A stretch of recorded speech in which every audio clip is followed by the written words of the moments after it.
Tuhan, kami masih punya Engkau dalam hidup kami. Iya, Tuhan. Kami tidak pernah sendirian Tuhan. Iya. Engkau selalu ada bersama kami, bahkan Engkau ada di dalam kami.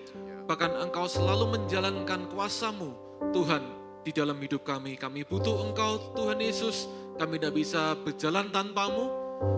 Hanya di dalam kasih-Mu Tuhan kami mau hidup Tuhan. Terima kasih buat pagi hari ini, buat ibadah di tempat ini Tuhan, di Kota Jatibarang kami percaya, kami semua diberkati Tuhan, kami semua dilimpahi dengan kasih-Mu.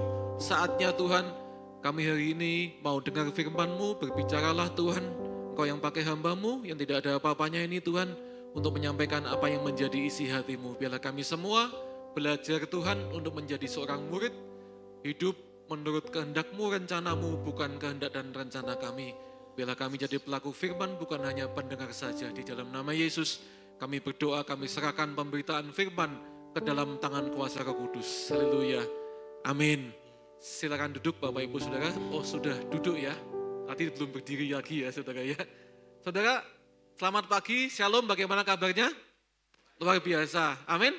Kalau dulu ditanya kabarnya bagaimana? Baik. Tapi kalau sekarang zaman now dikatakan luar biasa. Amin. Bagaimana kabarnya?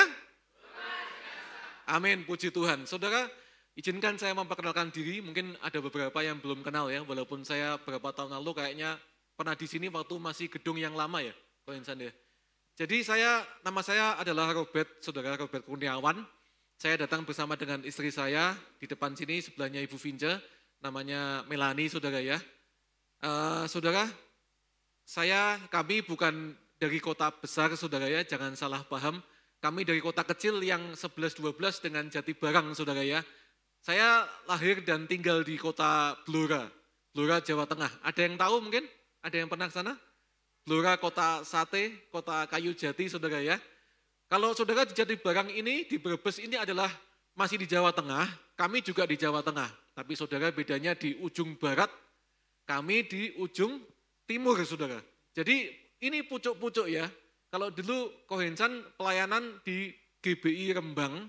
Nah Rembang itu atasnya atau utaranya Blora Saudara. Kalau Blora itu bukan Pantura, tapi kalau Rembang itu Pantura Saudara. Ya, pantai utara seperti Tegal dan Brebes ini. Dan kalau Blora itu di bawahnya Saudara. Ya, tidak ada pantai Saudara, tidak ada jalan tol, tidak ada mall juga Saudara ya. Tapi Saudara saya percaya yang dari kota kecil pun bisa dipakai Tuhan. Amin. Amin. Begitu juga dengan saudara semua yang ada di kota Jatibarang. Amin Saudara. Ya, saya adalah pengusaha. Ya, saya bukan full timer di gereja Saudara. Saya pengusaha sama seperti papi saya dulu melayani Saudara. Almarhum papi saya juga pernah pelayanan ke sini. Nah Saudara, saya adalah bergerak di bidang percetakan digital printing Saudara ya. Kalau Saudara ada yang punya usaha yang sama, nanti kita bisa ngomong-ngomong Saudara ya.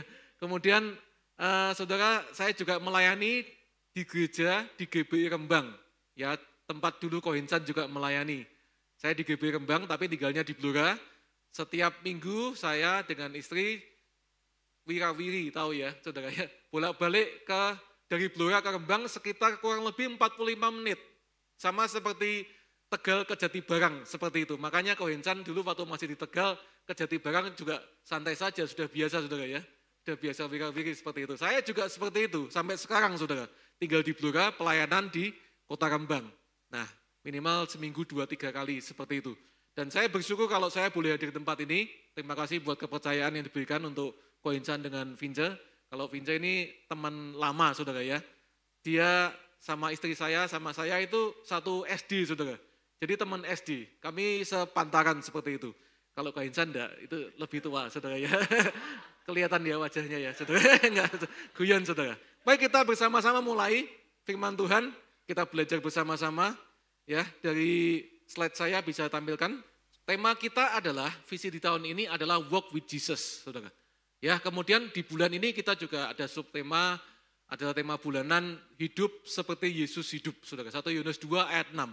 Dan khusus untuk minggu ini saya mau mengambil judul adalah mengasihi dan melayani seperti Yesus. Nah, Saudara, kita perlu belajar tentang hal ini. Kalau kita mau hidup seperti Tuhan Yesus, otomatis kita harus juga melayani, kita harus juga mengasihi sama seperti yang Tuhan Yesus pernah lakukan di dunia ini. Nah, Saya mau mengawali dari Markus 10 ayat yang ke-45. Ya saudara ya, Markus 10 ayat 45 adalah dikatakan karena anak manusia juga datang bukan untuk dilayani, melainkan untuk melayani dan untuk memberikan nyawanya menjadi tebusan bagi banyak orang. Nah, saudara, ayat ini, kalau boleh cerita sedikit ya, diawali di ayat 35, di mana ada satu perdebatan ya antara murid-murid Yesus. Waktu itu ada namanya Yohanes dengan Yakobus, dua murid Yesus bersaudara, dan mereka bilang sama Tuhan Yesus, Guru, kalau boleh kami minta besok kalau engkau sudah kembali ke kemuliaan-Mu, kami diizinkan untuk duduk di sebelah kanan dan di sebelah kiri-Mu. Nah, kemudian murid-murid yang lain itu tidak suka, saudara, karena dua orang ini ingin posisi yang di atas seperti itu. Dan Tuhan Yesus menjelaskan bahwa di ayat yang 43 dan 44, nanti saudara baca ya, saudara, Tuhan Yesus bilang begini, siapa yang ingin menjadi besar di antara kamu, saudara harus menjadi pelayanmu. Tapi siapa yang mau menjadi terkemuka di antara kamu harus menjadi hambamu. Dan Tuhan Yesus mengakhiri dengan mengatakan karena anak manusia juga datang bukan untuk dilayani, melainkan untuk melayani dan untuk memberikan nyawanya menjadi tebusan bagi banyak orang. Saudara, ini ada sesuatu yang sebenarnya rangkuman dari seluruh kitab Markus, saudara. Kitab Injil adalah bahwa Tuhan Yesus datang yang akan kita peringati nanti minggu depan dari Jumat Agung dan Paskah, saudara. Dia datang itu bukan untuk dilayani seperti itu, bukan untuk menerima, tapi untuk memberi dan untuk memberikan nyawanya, saudara. Melayani dan memberikan nyawa menjadi tebusan bagi banyak orang. Ini sesuatu yang sebagai murid Kristus perlu kita teladani. Nah, saudara, saya mau lanjut. Ada satu ayat next, saudara, di Galatia 5 ayat 13, di mana Rasul Paulus ini adalah satu pribadi yang rasul yang besar sekali, yang hebat, yang menulis setengah lebih dari perjanjian baru, saudara, dan dikatakan Paulus ini adalah yang paling mirip dengan pelayanannya Tuhan Yesus, seperti itu. Paulus suatu kali kepada jemaat di Galatia mengatakan, saudara-saudara, memang kamu telah dipanggil untuk merdeka. Tetapi janganlah kamu mempergunakan kemerdekaan itu sebagai kesempatan untuk kehidupan dalam dosa, melainkan apa, saudara? Layanilah seorang akan yang lain oleh kasih. Saya mengutip Alkitab dari bahasa yang lebih sederhana mengatakan kalian harus saling mengasihi dan saling melayani. Mirip sama dengan apa yang dikatakan oleh Tuhan Yesus bahwa kita ini sebenarnya diperintahkan, saudara, untuk melayani dan mengasihi, saudara. Layanilah seorang akan lain oleh kasih. Nanti saya akan jelaskan apa yang dimaksudkan oleh ayat-ayat ini, saudara. Next. Nah, sebelumnya saya mau ambil satu kutipan yang mengatakan bahwa kalau kita melayani, saudara, melayani orang itu belum tentu mengasihi. Saudara ngerti kalau ada orang yang melayani di bank atau di restoran seperti itu, pelayannya melayani saudara seperti itu ya, saudara ya, atau mungkin di gereja. Kita semua ada banyak yang di sini pelayan Tuhan. Tapi saudara, melayani itu belum tentu mengasihi, saudara. Kalau saudara dilayani orang di restoran, belum tentu pelayan itu mengasihi saudara. Betul? Saudara, itu karena tugas juga bisa, karena terpaksa, karena digaji juga bisa. Tapi perhatikan, mengasihi, kalau kita mengasihi orang, pasti kita akan melayani orang itu. Amin, saudara? Amin? Ini penting, ini dasar. Jadi yang nomor satu, sebelum kita melayani, kita harus mengasihi. Kalau ditanya lebih dulu mana, melayani dulu atau mengasihi? Saya pastikan jawabannya adalah kita harus mengasihi terlebih dulu, baru kita pasti akan melayani. Karena 1 Korintus 13 ayat yang ketiga mengatakan bahwa sekalipun aku menyerahkan semua yang ada padaku, atau menyerahkan tubuhku untuk dibakar, tapi jika aku tidak punya kasih, saudara, sama sekali tidak ada faedahnya, tidak ada gunanya. Jadi yang paling penting itu mengasihi dulu, baru kita akan melayani. Hari ini saya berdoa kita semua mendapatkan sesuatu, kita akan belajar bersama-sama lebih lanjut. Next, di Yohanes 13, ayat 34 sampai 35, Tuhan Yesus, saudara, sebelum dia disalibkan juga memberikan satu perintah, bahkan dikatakan dia aku memberikan perintah baru kepada kamu, Yaitu apa saudara? Supaya kamu saling mengasihi, tapi saya mau menggarisbawahi yang saya cetak kuning. Sama seperti aku telah mengasihi kamu, demikian pula kamu harus saling mengasihi. Dengan demikian semua orang akan tahu bahwa kamu adalah murid-muridku, yaitu jikalau kamu saling mengasihi. Saudara, ada satu perintah baru. Memangnya Tuhan Yesus tidak pernah memberikan perintah untuk saling mengasihi. Saya pastikan pernah. Pasti pernah sebelum-sebelumnya, saudara, untuk Tuhan Yesus mengatakan kasihlah sesama manusia dan lain sebagainya. Tapi di ayat ini dia mengatakan ada satu level yang baru untuk mengasihi, di mana sama seperti aku telah mengasihi kamu. Nah, saudara, mengasihinya, kita saling mengasihi sesama manusia itu harusnya sama seperti kasihnya Tuhan. Tuhan Yesus lebih dulu mengasihi kita. Amin, saudara. Kita peringati minggu depan, kasihnya tercurah di atas kayu salib. Dan Tuhan Yesus memerintahkan kita mengasihi, saling mengasihi bukan hanya seperti biasanya atau seperti manusia mengasihi, tapi harusnya kasihnya itu sama seperti dia mengasihi kita, saudara. Ini sesuatu yang sangat dalam, sangat dahsyat, dan ini bukan hal yang bisa terjadi dalam semalam. Ini butuh proses, saudara. Maka kita harus belajar sesuatu tentang bagaimana itu kasih Tuhan, bagaimana dia mengasihi kita. Nah, kita sering dengar ayat bahasa asli daripada kasih yang dimaksudkan oleh Tuhan Yesus. Kasih Tuhan kepada manusia itu disebutkan dengan kata-kata bahasa Yunani aslinya adalah agape, saudara ya. Karena ada banyak kata kasih yang lain dalam bahasa Yunani, tapi seringkali di Alkitab yang menunjukkan Tuhan mengasihi kita itu memakai kata ini, agape, atau unconditional love, atau kasih yang tanpa syarat apa adanya. Roma 5 ayat 8 mengatakan, saudara, akan tetapi Allah menunjukkan kasihnya kepada kita dengan dia mati buat kita di atas kayu salib, saudara, pada saat kita masih berdosa.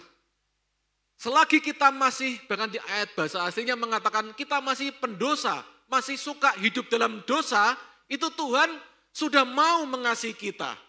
Ini bukan kasih yang biasa, ini kasih yang tidak butuh syarat, saudara, tidak butuh alasan, tidak butuh balasan, saudara, pokoknya mengasihi.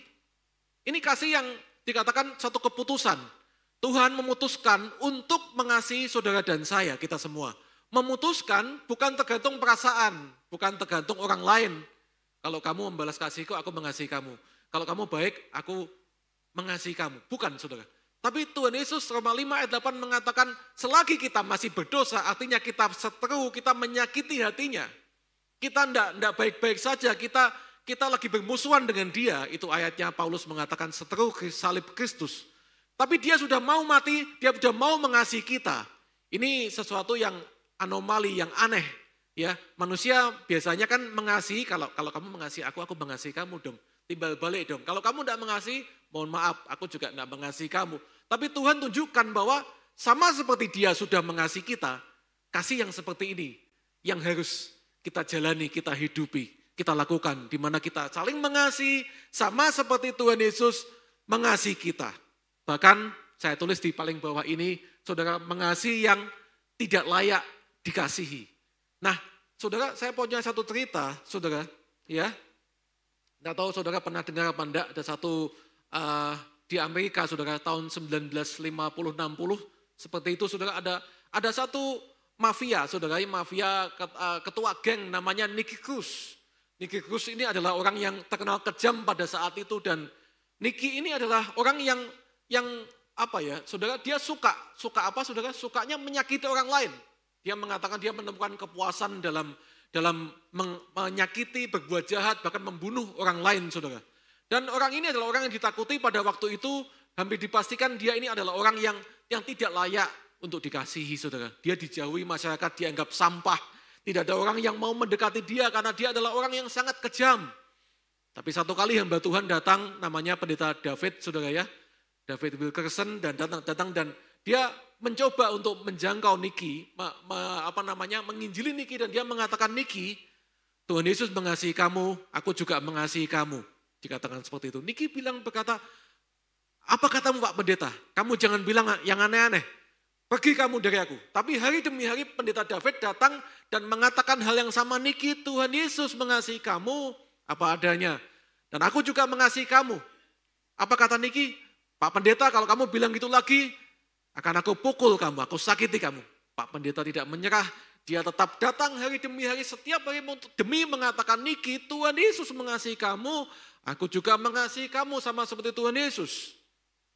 Saking jengkelnya, Niki Cruz mengatakan, Pak Pendeta, kalau kamu tidak berhenti berkata seperti itu, aku akan membantai kamu, mencincang kamu. Dikatakan dan Pak Pendeta David bilang apa saudara? Niki, kamu boleh mencincang aku, tubuhku menjadi banyak bagian. Tapi saya pastikan setiap cincangan bagian dari tubuhku akan tetap mengasihi kamu. Saudara, Pak Pendeta David ini luar biasa sekali. Dia bilang, aku memutuskan untuk mengasihi kamu sama seperti Tuhan sudah mengasihi. Bahkan kalau kamu membunuh aku pun mencincang aku, setiap bagian tubuhku tetap akan mengasihi kamu. Saudara, ini sesuatu yang bukan bukan kaleng-kaleng anak muda bilang sekarang, saudara. Ini kasih yang saudara benar-benar adalah sesuatu yang saya katakan tadi, kasih agape itu tidak butuh alasan. Bahkan kalau orang tidak mengasihi kita, kita tetap mengasihi, saudara. Bahkan kalau orang tidak mengampuni kita tetap akan mengampuni. Satu keputusan untuk mengasihi. Hari ini, putuskanlah saudara mengasihi dengan kasih yang seperti Tuhan Yesus sudah mengasihi kita. Amin, saudara. Jangan kasih manusia. Nah, bagaimana caranya? Saya akan membagikan 3 hal pada hari ini, saudara. Ya, 3 hal. Yang pertama, ini penting, saudara ya. Yang pertama ini yang paling penting yang harus kita tahu, kita sadari, kita hidupi adalah bahwa kalau kita mau mengasihi dengan kasih Tuhan, seperti Tuhan mengasihi, otomatis harus saudara mengalami namanya kasih Tuhan dulu, kasih agape yang tanpa syarat itu. Saudara, saya tidak tahu apakah saudara pernah baca ayat-ayat ini, 1 Yohanes 4 ayat 7-12. Ya, nanti baca di rumah, mulai dari ayat pertama juga bisa. 1 Yohanes 4, ya, Yohanes adalah rasul yang dikatakan dia mengatakan pada dirinya sendiri bahwa dia adalah murid yang dikasihi Tuhan. Dia ini adalah orang yang sangat membagikan banyak hal tentang kasih Allah. Di kitab Injil Yohanes, juga di 1 Yohanes dan 2 Yohanes, 3 Yohanes, saudara boleh baca. Nah, saya mau menyimpulkan di ayat-ayat yang dikatakan ayat 7-12, dikatakan saudara bahwa Allah adalah kasih. Allah itu bukannya dia hanya punya kasih, bukan. Allah itu sendiri pribadinya adalah kasih. Jadi kalau saudara mengenal Allah, berarti saudara mengenal kasih. Dan kata mengenal itu bukan hanya kenal, ya saya tahu dia, saya tahu Pak Jokowi, saya tahu Pak Prabowo. Tapi Pak Prabowo kan tidak kenal saudara. Tapi kalau kata mengenal sebenarnya adalah lebih tepatnya mengenal dan dikenal, saudara. Mengalami, punya hubungan yang intim. Jadi kalau saudara bilang saudara harus mengalami kasih Tuhan, ya mengenal kasih itu berarti saudara mengalami dalam hidup saudara. Berarti saudara mengalami pribadinya Tuhan. Kalau saudara tidak pernah mengalami Tuhan, saudara saya pastikan saudara tidak akan mampu mengasihi seperti Tuhan mengasihi. Amin, saudara. Carilah dulu pengenalan akan Allah, pribadi Tuhan. Kalau saudara tidak pernah merasakan, memahami, menghidupi bahwa saudara dikasihi Tuhan, saya pastikan kita tidak akan mampu untuk mengasihi seperti Tuhan mengasihi kita. Karena 1 Yohanes 4 ayat 19 mengatakan, kita bisa mengasihi karena, apa saudara? Karena Allah lebih dahulu mengasihi kita. Artinya apa saudara? Kita tidak bisa memberikan kasih tanpa lebih dulu kita menerima kasih Tuhan. Pastikan hari ini saudara yang belum pernah mengalami kasihnya Tuhan dalam hidup saudara, kasih yang tanpa syarat itu, yang membuat saudara bisa mengasihi diri sendiri, menerima dirimu apa adanya, engkau tidak minder, saudara, engkau tidak takut apa-apa lagi, engkau tidak khawatir, sampai engkau ada di titik di mana engkau mengalami Tuhan dan bilang, aku punya Tuhan saja sudah cukup, saudara, engkau tidak akan bisa mengasihi orang lain. Harus engkau mengalami dulu kasih Tuhan di dalam hidupmu. Saudara, karena ini saudara adalah kasih yang sempurna. Ya, kasih yang sempurna adalah kalau kita saling mengasihi, dikatakan itu kasih Allah sempurna di dalam hidup kita. Rasul Petrus, saudara, pernah punya pengalaman dengan Tuhan. Di mana kalau saudara lihat film yang lagi ngetren sekarang, The Last Supper, saudara lihat, ya, ada yang sudah pernah lihat di sini? Itu fokusnya ada tentang Petrus dan Yudas, saudara.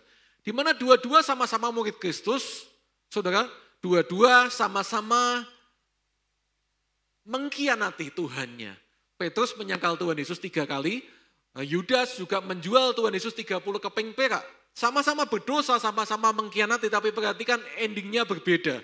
Apa yang membedakan? Waktu itu Petrus, saudara, tidak mengambil langkah yang sama dengan Yudas. Dia tetap berjumpa kembali kepada Tuhan Yesus di pinggir danau. Tuhan Yesus datang dan bertanya 3 kali kepada Petrus. Petrus, anak Yohanes, apakah engkau mengasihi aku? Karena Petrus di masa lalu selalu berkata dengan lantang, Tuhan, aku rela mati demi engkau. Semua boleh meninggalkan engkau, aku sekali-kali tidak akan. Saudara tahu, Petrus pada awalnya mencoba mengasihi Tuhan Yesus dengan kekuatan sendiri, dengan kasih sendiri, saudara. Dengan kasih manusia dia mencoba bilang, Tuhan, aku mengasihi engkau. Tapi ternyata saudara tahu, dia tidak mampu. Song, saudara, ya, anak muda sekarang bilang, 3 kali dia canggal Tuhan Yesus. Ya, Tuhan sudah katakan sebelumnya. Nah, kapan Petrus bertobat dan dia dipakai Tuhan lebih dahsyat lagi? Saudara, kapan itu? Waktu dia bertemu dengan Tuhan Yesus. Tuhan Yesus tanya, Petrus, apakah engkau agape aku? Apakah engkau mengasihi aku dengan kasih seperti aku mengasihi engkau? Ternyata Petrus menjawab, saudara, tidak, saudara. Dia menjawab dengan kasih yang kasih manusia, saudara. Dia tidak mengatakan, saudara, kalau pelajari bahasa aslinya itu beda. Petrus bilang, aku mengasihi, itu dengan kasih phileo, dengan kasih seperti sesama saudara seperti itu. Dan Tuhan bertanya, Petrus, kamu bisa mengasihi aku tidak dengan kasih agape? Sampai di titik di mana Petrus menangis. Dia sadar, dia tidak bisa mengasihi tanpa dia menerima dulu kasih daripada Tuhan yang tanpa syarat, menerima dia apa adanya.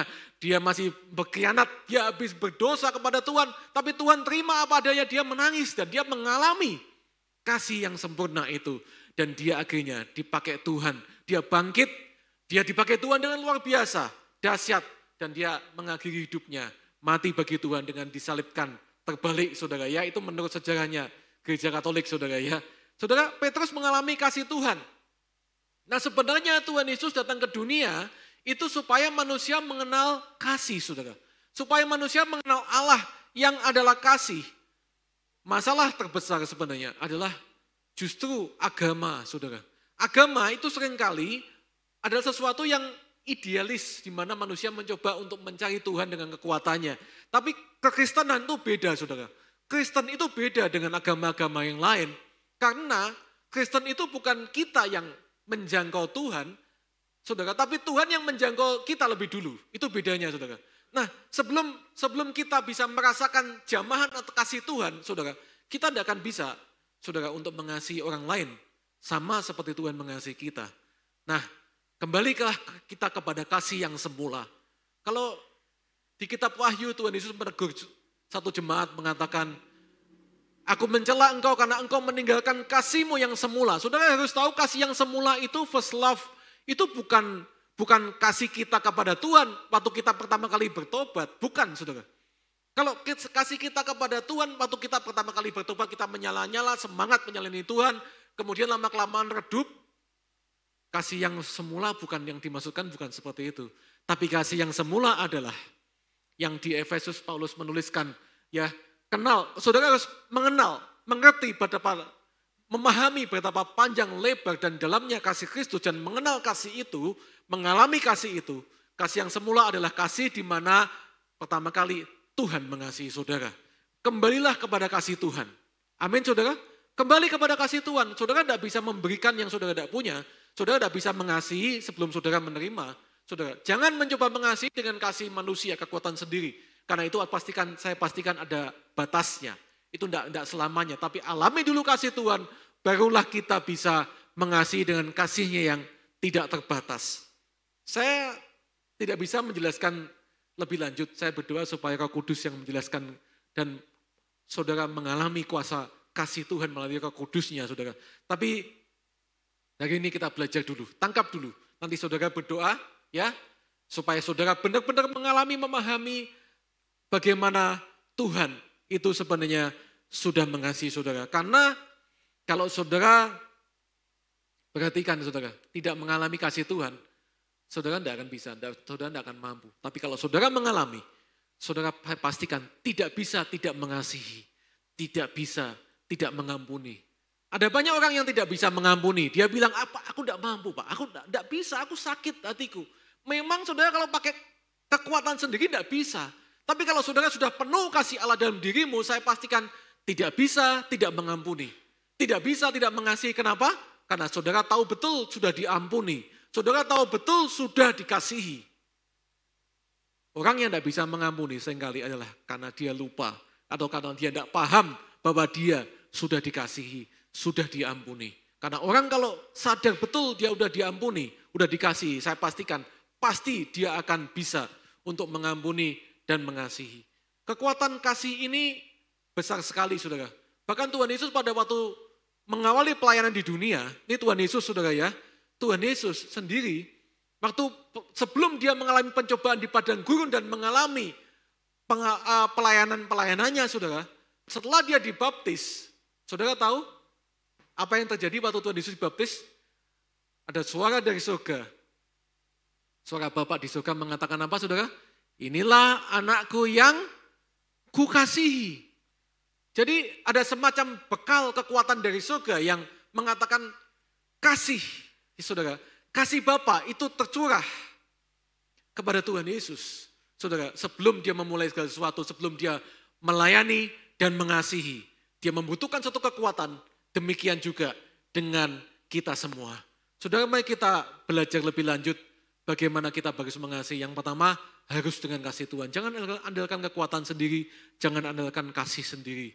Bagaimana caranya? Roma 5 ayat 5 mengatakan pengharapan tidak mengecewakan karena kasih Allah telah dicurahkan di dalam hati kita oleh Roh Kudus yang telah dikaruniakan kepada kita. Saudara terima Roh Kudus, saudara menerima kasih Allah. Amin. Ini ayatnya, saudara. Telah dicurahkan. Jadi kalau berdoa, jangan berdoa, Tuhan kasihmu, aku minta kasihmu yang belum dicurahkan. Saudara, kasih Allah itu sudah dicurahkan. Kapan? Di atas kayu salib. 2000 tahun lalu, minggu depan kita peringati. Kasih Allah sudah, telah dicurahkan. Otomatis kalau saudara terima Roh Kudus, saudara harusnya itu udah ada kasih Allah di dalam hati dan hidup saudara. Permasalahannya adalah, seringkali kita tidak menyadari, saudara. Seringkali kita tidak menghidupi, kita tidak mengalami. Nah, saya mau bagikan poin yang kedua, bagaimana kita bisa menghidupi, bisa mengasihi seperti Tuhan mengasihi kita. Yang kedua adalah, setelah kita pastikan kita sudah hidup, mengalami kasih Tuhan. Yang kedua, pastikan saudara harus hidup dipimpin oleh Roh Kudus. Ingat, menerima Roh Kudus, penuh kasih Allah. Tapi masalahnya untuk mengaktifkan kasih Tuhan, kita perlu tahu ayat yang ini, saudara. Ayat ini, Galatia 5 ayat 22-23, itu adalah seputar buah roh. Saya katakan buah, itu single, saudara, bukan buah-buah, saudara. Karena buah roh itu bahasa aslinya itu satu, saudara. Buahnya satu, tapi rasanya banyak. Makanya gambarnya satu, tapi saudara ada banyak ini, saudara ya. Ada kasih, sukacita, damai sejahtera, kesabaran, kelemah lembutan, saudara, sampai penguasaan diri. Nah, saudara, ternyata buah roh perhatikan, saudara. Saya mempelajari di bahasa Indonesia yang lebih sederhana, Alkitab BIMK, saudara baca kalau di aplikasi ada ya, saudara. Dikatakan, tetapi buah roh adalah, nah, ternyata buah itu artinya adalah sesuatu yang dihasilkan. Hasil dari apa? Sebaliknya kalau orang-orang dipimpin oleh Roh Allah, hasilnya adalah apa, saudara? Mereka saling mengasihi atau kasih, saudara. Atau agape, itu bahasa aslinya. Jadi kalau saudara mau punya kasih Allah dalam hidup saudara, saudara bisa saling mengasihi. Jalannya adalah, caranya adalah saudara harus hidup dipimpin oleh Roh Allah. Amin, saudara. Harus mau dipimpin. Bukan hanya disertai atau dipenuhi. 1 Korintus 13 ayat 4-7 itu definisi kasih Allah kepada dalam hidup saudara. Nah, saudara, apa maksudnya buah? Hasil dari hidup yang dipimpin Roh Kudus. Artinya adalah saudara, orang lain bisa merasakan buah itu, yang menikmati bukan pohonnya sendiri. Orang lain bisa tahu, bisa merasakan, dan buah itu juga butuh proses. Makanya saya katakan mengasihi ini butuh proses, saudara. Butuh proses umur hidup kita, bahkan mungkin saudara seperti itu. Karena ini sesuatu yang dihasilkan dari hidup dalam pimpinan Roh Kudus. Kalau kita tidak hidup di pimpinan Roh Kudus, saudara, sulit sekali untuk kita bisa mengasihi, saudara. Seperti Tuhan mengasihi kita. Hiduplah dalam kasih karunia. Di Galatia 5, Paulus juga mengatakan, saudara kalau hidup dipimpin oleh roh, saudara tidak hidup di bawah hukum Taurat. Maksudnya apa? Hukum Taurat mengatakan saudara berbuat dulu. Perbuatanmu yang ditonjolkan, saudara. Bukan perbuatan Tuhan. Tapi kasih karunia mengatakan perbuatan Tuhan lebih dulu. Saya pakai bagian di sini, saudara.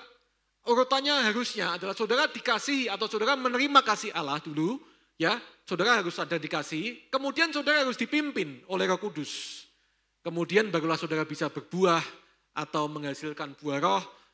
Artinya saudara mengasihi. Karena buah roh itu sebenarnya seputar hidup dalam kasih Tuhan, saudara. Nah, ini saya tulis yang poin yang berikutnya. Dikatakan bedanya apa? Disertai atau dipenuhi Roh Kudus atau dipimpin oleh Roh Kudus. Nah, perhatikan, saudara. Karena ada banyak orang yang berdoa, aku mau dipenuhi roh, aku mau disertai Roh Kudus dalam pelayanan. Mendoakan orang, tumpang tangan orang yang sakit sembuh. Kemudian usir setan, setan pergi, saudara. Apalagi saudara, bernubuat. Nah ini kan karunia Roh Kudus, saudara. Bedakan buah roh dengan karunia roh. Penting yang mana Pak? Apakah penting buah daripada karunia? Saudara, saya mau katakan dua-duanya penting. Tapi kita perlu meletakkan pada porsinya masing-masing. Karunia roh, bernubuat, menyembuhkan, mujizat dan lain sebagainya itu adalah sarana. Alat untuk apa saudara? Melayani, mendobrak saudara. Kuasa yang besar dari Roh Kudus menyertai kita. Saya boleh menyampaikan firman di tempat ini kalau tidak ada karunia roh, saya tidak mampu saudara, jujur. Karena saya ini orang yang sebenarnya minder saudara ya dulunya saudara ya. Kemudian saya terima Tuhan Yesus dan saya tahu Tuhan Yesus bisa pakai saya, makanya saya memberanikan diri dengan pimpinan Roh Kudus, dengan karunia roh saya percaya saya bisa. Amin saudara. Begitu juga dengan saudara. Tapi perhatikan, Matius pasal yang ke-7 ayat yang ke-20 mengatakan, Tuhan Yesus bilang begini, dari buahnya lah kamu akan mengenal mereka. Ya, dari buahnya lah, karena di zaman akhir nanti, di akhir zaman, akan ada banyak orang yang mengaku, Tuhan aku udah melayani engkau, melayani loh saudara, melayani, aku udah usir setan, bukankah kami udah bernubuat, tumpang tangan orang sakit sembuh, adakan banyak mujizat. Tapi Tuhan bilang apa? Aku tidak mengenal kamu. Kenapa Tuhan bilang aku tidak mengenal kamu? Dia bilang, hanyalah kamu pembuat kejahatan. Apa arti pembuat kejahatan? Pembuat kejahatan adalah orang yang hidup semau gue. Hidup menurut kehendak sendiri, bukan menurut pimpinan roh. Dan Tuhan bilang, dari buahnya lah kamu akan mengenal mereka. Jadi yang Tuhan cari adalah buah, saudara. Apa itu buah? Hasil daripada saudara dipimpin oleh Roh Kudus. Kalau saudara dipimpin roh, karunia itu akan datang sesuai dengan kebutuhan. Sewaktu-waktu datang dan pergi. Karena karunia itu tidak kekal, saudara. Terbatas waktunya. Ya, 1 Korintus 13 mengatakan bahasa roh akan berakhir, pengetahuan akan lenyap. Tapi satu yang akan tinggal, apa itu saudara? Kasih, yaitu agape. Kasih Tuhan adalah kekal selama-lamanya. Nah saudara, buah roh itu adalah hasil dipimpin oleh roh Allah. Next, saudara, saya mau kita belajar yang satu ini. Nah, saudara, hidup menurut pimpinan Roh Kudus adalah hidup yang bukan hanya disertai. Kalau saya katakan bedanya apa disertai dengan dipimpin. Kalau disertai, saudara kelihatan dari doanya. Kalau saudara berdoa, Tuhan sertai aku, berkati tokoku, berkati anakku, lindungi Tuhan. Kemudian supaya bisnisku lancar, kerjaanku rame, dan lain sebagainya. Lindungi apa saudara? Ada yang orang yang berdoa, lindungi anjingku, kucingku. Saudara, kita sedang berdoa untuk memenuhi keinginan kita dan rencana kita, saudara. Tuhan, aku punya rencana ini, sertai ya Tuhan. Tapi saudara perhatikan gambar ini. Kalau saudara pertama kali belum terima Yesus, ini RK ini bukan yang lagi viral sekarang saudara ya. Ada pejabat yang lagi viral, bukan. Ini Roh Kudus saudara. Roh Kudus. Roh Kudus waktu saudara belum bertobat. Saudara itu Roh Kudusnya ada di luar hidup saudara. Saudara sedang bertahta, memerintah sendiri, memimpin hidup sendiri. Tidak ada Tuhan dalam hidup saudara. Tapi waktu saudara bertobat, ini yang terbanyak kita ada di posisi ini.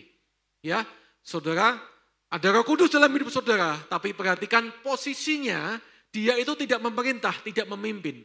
Dia ada di bawah saudara. Saudara sendiri yang memimpin hidup saudara, dan saudara berdoa, Roh Kudus, sertai aku, penuhi aku, mungkin berkati aku, berkati dan lain sebagainya. Saudara, tapi perhatikan sebenarnya yang Tuhan mau kalau kita hidup dipimpin oleh Roh adalah saudara ada di posisi yang ini. Ada Roh Kudus, tapi perhatikan Tuhan, pribadi Tuhan Roh Kudus ditempatkan di tempat yang semestinya, saudara. Di mana? Di tahta, memimpin, memerintah dalam hidup saudara. Makanya Matius 6 ayat 33 Tuhan Yesus bilang, usahakanlah atau carilah dulu kerajaan Allah. Artinya apa? Usahakan dulu supaya Allah memerintah dalam hidupmu. Kalau tidak, saudara, saya pastikan kehendak atau rencana kita sendiri yang kita kerjakan. Hidup dipimpin oleh Roh Kudus adalah hidup yang melakukan kehendak dan rencana Allah. Jadi, saudara kalau berdoa, ya harus berdoanya begini, dirubah saudara. Tuhan, Roh Kudus, apa yang engkau ingin aku lakukan? Rencanamu apa dalam hidupku? Pernah enggak tanya seperti itu? Berani enggak saudara berdoa begini, Tuhan, aku punya rencana nih. Tapi kalau engkau enggak izinkan, batalkan. Saudara berani berdoa seperti itu? Itu hidup menurut pimpinan Roh. Bukan yang seperti yang kita sekarang terbanyak, termasuk saya seringkali enggak sadar bahwa Tuhan, aku punya rencana. Pokoknya Tuhan, pokoknya ini harus jadi Tuhan. Seperti anak muda berdoa, anak muda yang belum punya jodoh ya. Tuhan, lagi deketin cewek. Kalau dia jodohku, Tuhan, dekatkanlah. Doanya gitu Tuhan. Saudara ya. Tapi Tuhan, kalau dia bukan jodohku, jodohkanlah. Waduh saudara, maksa sekali. Kalau dia sudah jodohnya orang lain, putuskanlah. Waduh saudara, ini maksa sekali. Tapi saudara, kalau saudara doa yang benar adalah, Tuhan, kalau dia bukan jodohku, ya sudah, pasti Tuhan akan berikan yang lain. Amin saudara? Amin? Kalau hari ini tokoku belum ramai, tidak apa-apa Tuhan. Tuhan sanggup memberkati aku di luar tokoku. Kalau gaji telat, Tuhan sanggup memberkati aku di luar gaji. Ini hidup yang dipimpin oleh Roh seperti itu saudara. Amin?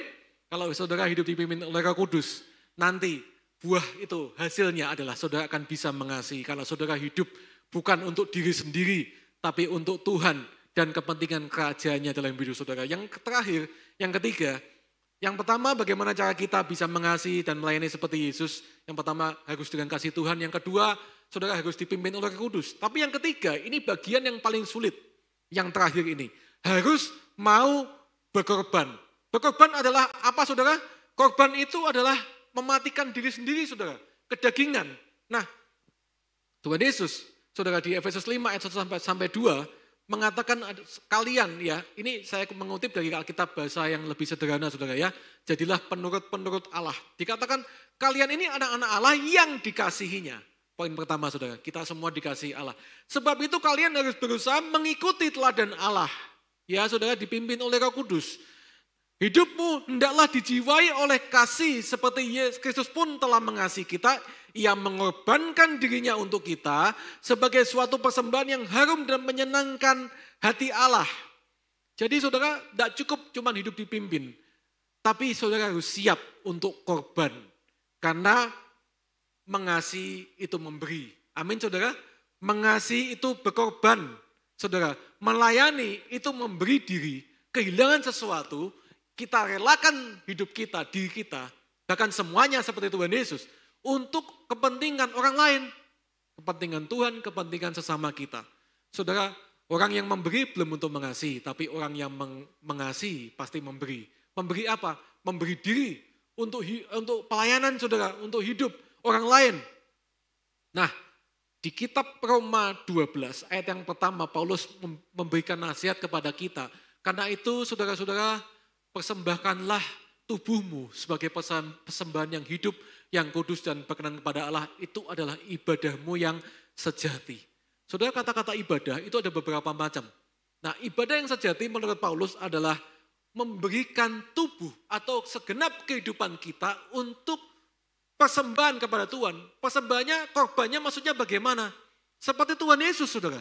Kita perlu persembahkan semuanya, bukan maksudnya tubuh kita dibawa ke mezbah, dibakar seperti itu, bukan saudara.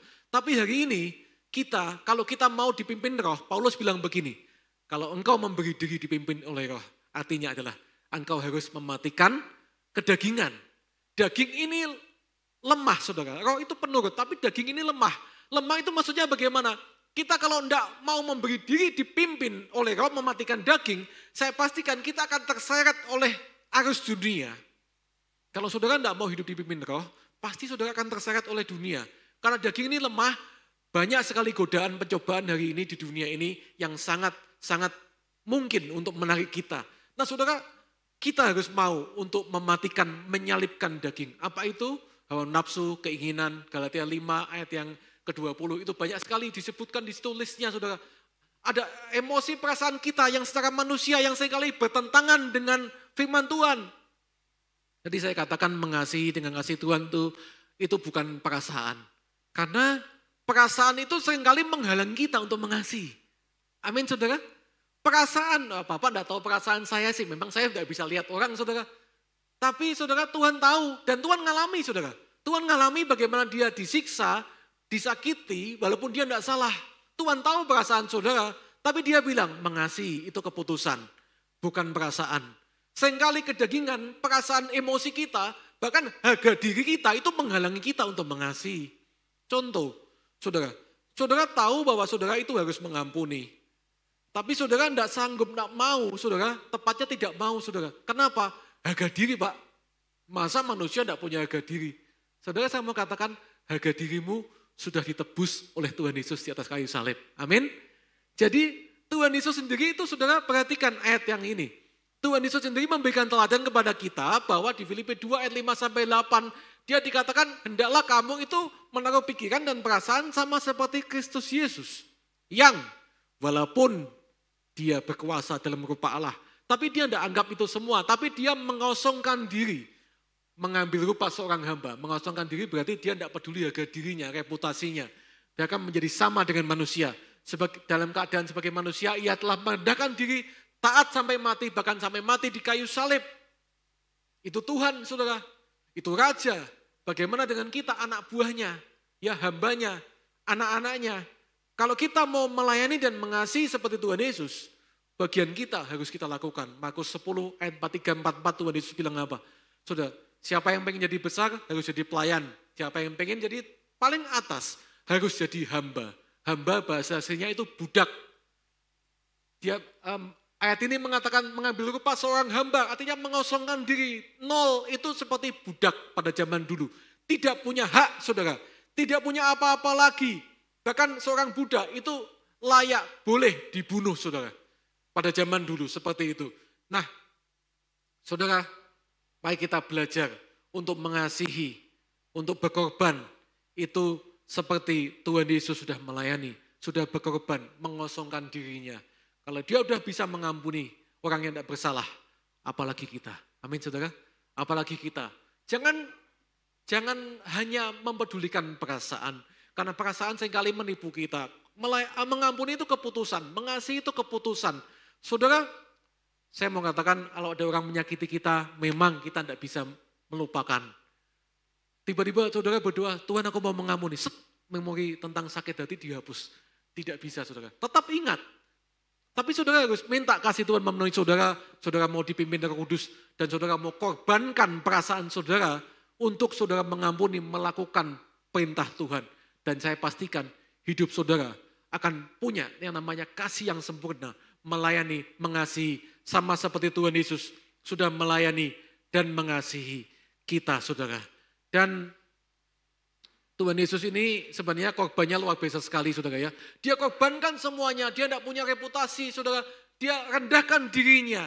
Teman saya pernah ciptakan satu lagu, nama judulnya Di Bukit Golgota saudara. Syairnya kurang lebih seperti ini. Begitu jauh jalan yang harus dia tempuh, yaitu Tuhan Yesus. Turun dari surga yang mulia ke dunia. Ya dia korbankan semuanya, bahkan dia lahir di palungan, di kandang yang hina. Ya saudara, sama seperti manusia. Begitu jauh beribu jalan dia tempuh untuk membuktikan kasihnya kepada kita semua. Bahkan dia dihina, dilecehkan, dimaki-maki. Saudara, dia benar-benar turun ke titik terendah. Demi datang untuk melayani, bukan dilayani. Bagaimana dengan kita hamba-hamba Tuhan, anak-anaknya, hidup seperti Yesus hidup, amin saudara. Hidup seperti Yesus hidup, berarti hidup yang berkorban, mau mengorbankan semuanya, termasuk reputasi atau harga diri kita. Saudara, saya tidak akan berpanjang lebar ya. Ada 2 slide lagi, 3 slide termasuk yang ini saudara ya. Saya mengutip kata-kata Mother Teresa, orang yang sangat luar biasa. Seorang biarawati dari Katolik yang hidup, orang Italia tapi mengabdikan hidup di India, kota Kalkuta yang sangat kotor, sangat rendah miskin seperti itu. Dan dia mengabdikan hidupnya untuk melayani orang-orang di jalanan, anak-anak yang terpinggirkan seperti itu. Dan Bunda Teresa ini tokoh yang saya katakan benar-benar mengasihi seperti Tuhan mengasihi.